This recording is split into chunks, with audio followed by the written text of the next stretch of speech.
Magandang araw po mga kababayan. Nandito po tayo sa isang lugar upang ituloy na po natin ang mga ginawa po natin video nito yung mga makaraang araw. At isa po rito ay kasama ko po ang aking kabady, Buddy Buboy Sarden. Naging isang parte rin po siya ng ating vlog. Maraming salamat po sa iyo, kasamang Sarden, alias Buboy. Yan po si Buddy Buboy. Makikita niyo po yung mga isang content niya po sa vlog ko po nung makaraan pong ini-interview ko po siya. Ano po, at iba-iba pa pong video, bali 2 video po to. So ito po rin ay sa isang kasama ko rin po sa Palaisdaan, bali 2 video po to ang pagsasabi. Pero bago po ang lahat, intro muna po tayo. Ito sa pagpasok ng aking vlog. Magandang hapon po.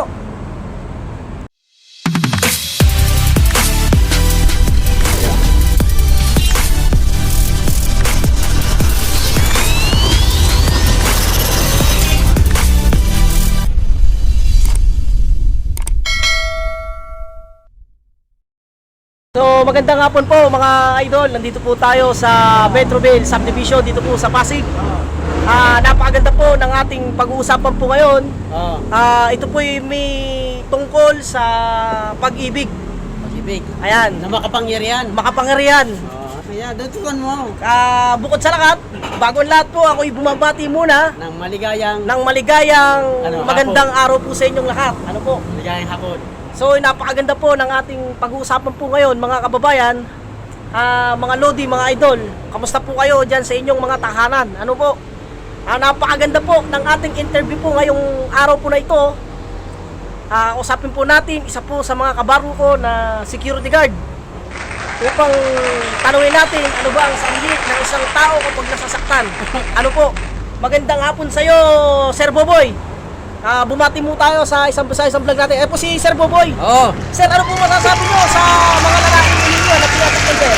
Ay, masasabi ko lang dyan, pag iniwan kayo, marami pa dyan, matatagpuan.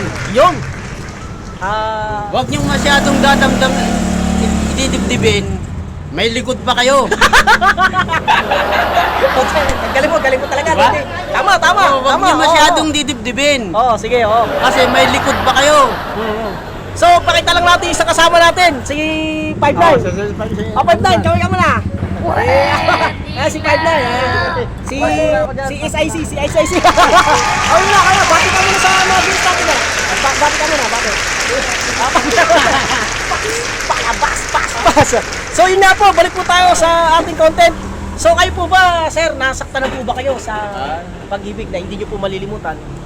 Yes, maraming beses na. Maraming beses na po. Oo, pero hindi yan lang mga bagay na yan, hindi ko yan dinidibdib. Kasi may likod pa tayo.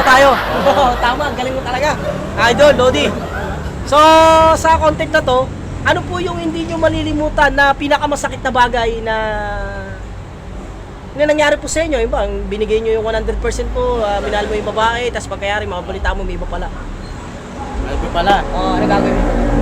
Binigay mo ng bumbo ang iyong pagmamahal. Yun. Oo. Paano kung binigay mo? Kaya pag umibig ka, wag mong ibibigay ng buo, kalahati lang. Kakalahati. Huwag mong subukan. Maganda. Masisira ang buhay mo. Pag binigay mo kasi ng buo, ubus na ang iyong pagmamahal. Yun. Binigay mo ng bumbo kalahati lang.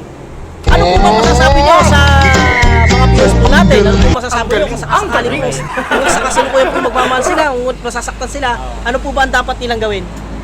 Ang payo ko lang sa mga kababayan natin, huwag kayong masyadong iibig ng buo. Kailangan kalahati lang. Kasi kapag nasaktan kayo, pag binigay nyo ng bumbo, mawawala na ang inyong pagmamahal. Yun! Paps, pwede ba malaman daw nila kung ano ba yung kalahati sinasabi nyo po? 50% ba yan?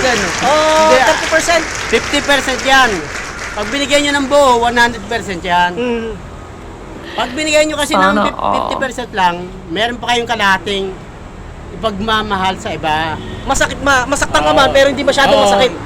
Masaktan ka man, hindi mo binigay ng buo. Pinasok lang kalahati, pero... Hindi, joke lang po. Sige po, tuloy po tayo. So, yun nga po, napakaganda nga po ng inyong Okay, maraming salamat. sinasabi. Ayun po. Mga kababayan. Opo, yan. Bati muna po kayo kung may mga magandang hapon sa inyong kakilala lahat. po kayo.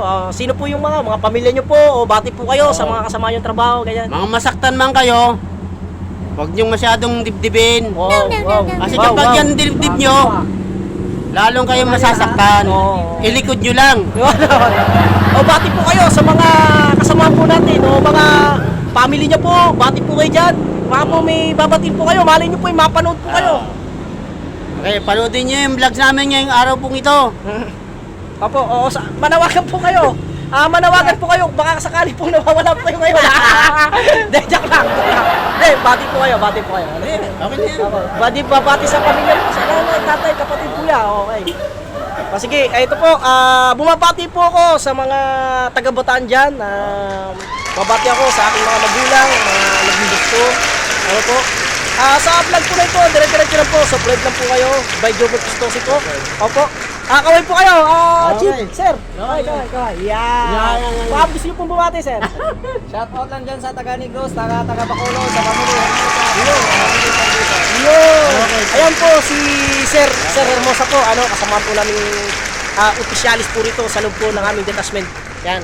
Mabuhay po kayo, Sir Hermosa. Mabuhay kayo hanggang gusto mo. Ayan. Ito po ang Papa Jobert Pistosi. Magandang hapon po sa inyong lahat. At ako'y bumabati ng isang maligayang bagong taon pa rin sa Papa pagpasok ko Jobert, nito. 91.5.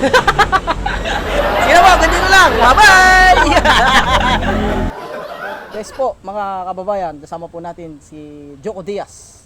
Ang kalok-alip po ni Joko Diaz ay siya po ay mag-share ng kanyang karanasan kung bakit paano siya ay nasaktan sa pag-ibig na kanyang nakasawian. Ito po. Ano po masasabi niyo po? Bakit? Hey, y'all, come look at this.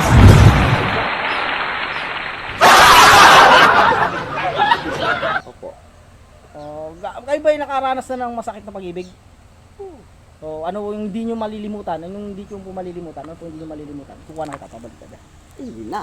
Ano po hindi nyo malilimutan? Yung matagal kami nagsama. Tapos ano nangyari? Ang haba-haba ng pinto eh. Mabang po ito. Pwede na lang natin yan. Gano ba anong nangyari sa'yo? Ba't ano bang iniwan ka ba? Sinaktan ka ba? O share mo naman sa amin. Baka share mo naman sa amin. Tagapakinig dyan sa mga viewers natin. Ano yung naranasan mo? Ano yung naranasan mo sa pag-ibig na nasaktan ka? Iniwan niya ako. Bakit ka iniwan? Eh, sinabi niya na marami akong babae. Parang tapos. Tapos ano nangyari? Ba't ka iniwan? Masakit. Anong ginawa mo nung iniwan ka? Nag-inom ka? Nag-inom? Kapag inuman ako sa mga barkada ko, Pwede ko bang malaman Sana kung ano yung yun nun? halo-halo eh. Sino yung halo-halo? Anong halo-halo nabibiling tagbebente? Oo. Sinuloko mo naman ako. Kasi dito, ano mga ininom kong gin po? Ano po ininom ko? Gin po ba? O Red Horse? Temperador? O ano po yun? Emperador. Okay. Yun po ba nung nag-inom po ba kayo, naging malaking dulot ng sa inyong pag-iinom? Naging malaking dulot po ba sa inyo yun, yung naging nakatulong po ba sa inyo yun? Palagay mo nung malasing ka, nawala ba yung sakit na nararamdaman mo sa taong minahal mo? Oo, nawawala. Pero kinabukasan, Nandiyan na naman. andyan na naman. Oo, yun lang. So, kaya kasi natin ginagawa ng vlog na ito. Ano bang dapat gawin kapag ka iniwan, sinaktan? Ikaw, ano mapapayo mo sa kanila kapag iniwan sila? Anong masasabi mo sa kanila? Anong mapapayo mo sa kanila? Kunyari, may humingi sa yung payo, nasaktan.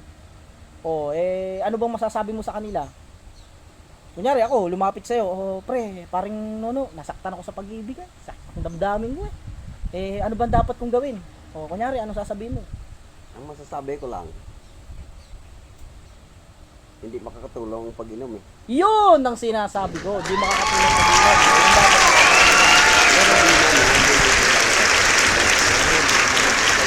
Sana all.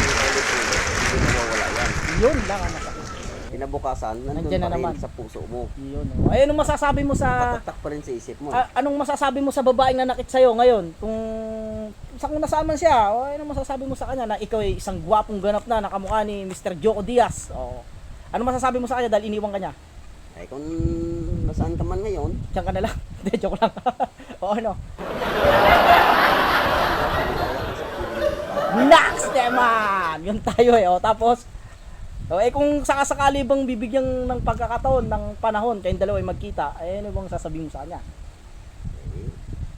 ganito ang buhay natin eh. Naks. Paano kung halimbawa sabi mo gahasain mo ko? Joke lang. Anong gagawin? Joke lang. Paano sabi niya magbalikan kayo? Ganun. Hindi na siguro. Hindi na siguro. Bakit naman? Paano kung kasing ganda niya si Angel Locsin o kaya si yung Ballstar na to? Sino ba yung Ballstar na si Juan? Si Aramina. Joyce Jimenez o kaya si Aramina. O Aramina. Anong gagawin mo? Tapos ng lahat sa atin eh. Paano kung pahawakan niya yung susi mo sa'yo? Hindi na siguro. Hindi, joke lang po yung mga viewers. Joke lang. Opo. Ito, sige, magpapala mo po tayo. Ito, si ano po? Ano niya ito? Si Nuno. Ayan, ha? Kaway po kayo sa mga tagahanga niyo po dyan. Kaway niyo po. Ano po masasabi niyo po? Thank you. Okay, salamat po. So, ayan po. Papo, baka po meron kayo sasabihin sa ano, baka meron po kayong mga kamag-anak nyo, batiin nyo po dyan, yung makakapanood kasi live po tayo eh. Ano masasabi nyo po? Sa mga, batiin nyo po mga kamag-anak nyo, batiin nyo po. Hindi na, magbabati ah. Batiin mo mga kamag-anak nyo.